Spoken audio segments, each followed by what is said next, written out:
me, this campaign is, does HIV look like me? In real sense, does it look like me? If you walk down the town, come across Vusi, would you tell Vusi is HIV positive? No, you won't. So all I'm trying to say is that I'm trying to open up the eyes of the youth down there to say, a girl will have a crush on me and he'll never know that I'm HIV positive because HIV doesn't look like me and will tend to sleep without a condom. I'm trying to say to me, I'm HIV positive. I made that mistake to them and say I met a girl and I never knew he's HIV positive because HIV didn't look like that person that I met, and we made love and I got HIV. I grew up in a township around Mhlume, Lubombo region. I was just a naughty boy at home. I would sometimes go on a Friday on a drinking spree with my friends, never come back on a Sunday, you know. And my father was so much angry with me, he was so much against what I was doing. But eventually when I discovered my HIV status, it bound me to say, now I have to be responsible for my life. I want to live my life to my fullest, and I want to achieve my goal to see my 8-year-old son reaching the age of maybe 20. Well, when you talk about living positive, meaning one has to be responsible for his life in terms of health-wise. If you are sick, you have to seek medical attention. If you want to engage into sexual intercourse with another person, you have to use a condom. You take your medication on time as advised by the doctor every day. You take them on time and you finish the course. Don't stop along the way.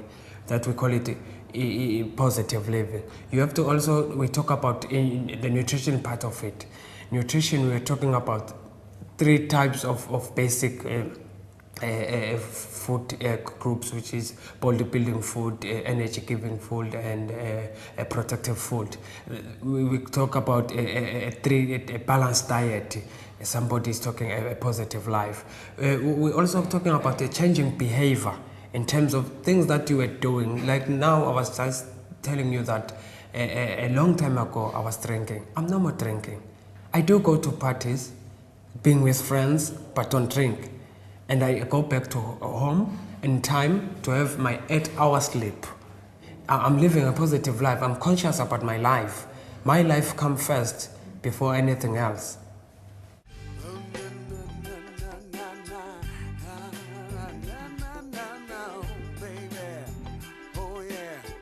Try to fight self-stigma, because self-stigma is something that you isolate yourself. You don't want to mingle with other people. Being HIV positive doesn't mean you are not a human being. You're still a human being. You can mingle with other people. You can talk to other people. It has to start there. The second thing it is, we need to come out as young people. Try to educate other young people to say HIV is not for adults only. It is also affecting us as young people, so that everybody can say, no, there's no need to stigmatize these people. We need to love them, care for them, because they are the future. A prime minister will come from those people in the next coming 10 years. And if those people could all die, you could have no prime minister. So those are the kind of issues. Those are the leaders of tomorrow. And if we're not taking care of them, if we're not, because stigma kills people. It's not HIV. People from the age of 15 to 25, they've got the high rate of HIV. Those are the young people. Those are the future of Swaziland. We need young people to be meaningful, involved in decision-making on issues pertaining to youth and HIV.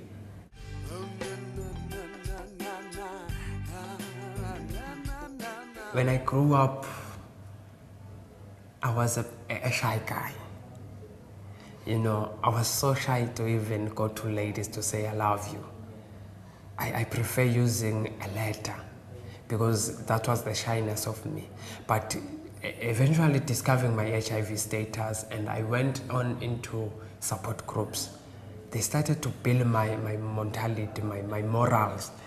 My viewing other issues in terms of treatment, in terms of public speaking, in terms of who do I want to be in the first place.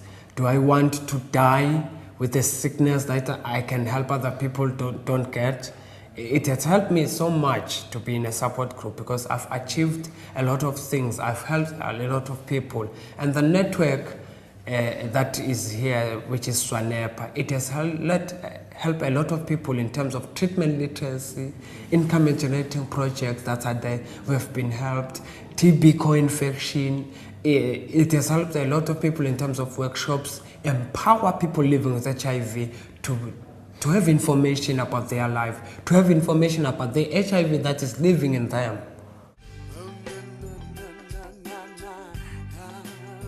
As long as the church doesn't see its role in fighting HIV, we cannot go anywhere.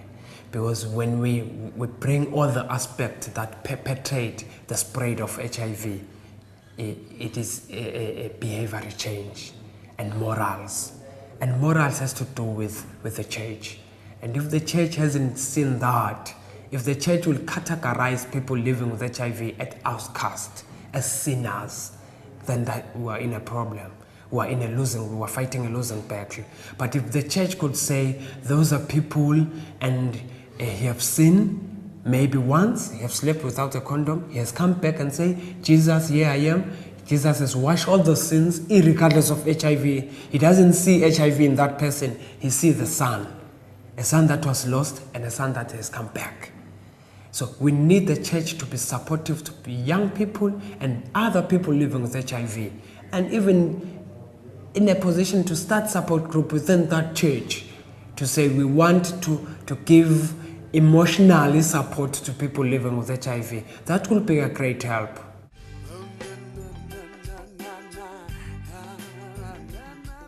You know, my dreams are, I've said so. When I reach the age of 40, I want to be a millionaire. Definitely, I want that. I've got a business mind in my mind, and it has been running for the last 3 years that I want this business. And I won't die until I fulfill that business. That is my dream. And my second thing is that on 2010, I'll be in South Africa watching World Cup, and I'll be driving a car to South Africa. When I reach the age of 32, I want to have a family. I want to have a wife. That is my target that I've put. And I want my son, I want him to have a parent, grown up, having the care and loving of having a father, up until God has said, Vusi, you have gone your journey. Now, my son, it is time to rest you. And I'll be waiting for all those who believe in the name of Jesus Christ in heaven, so that we can make our day and cherish our days. That's my dreams.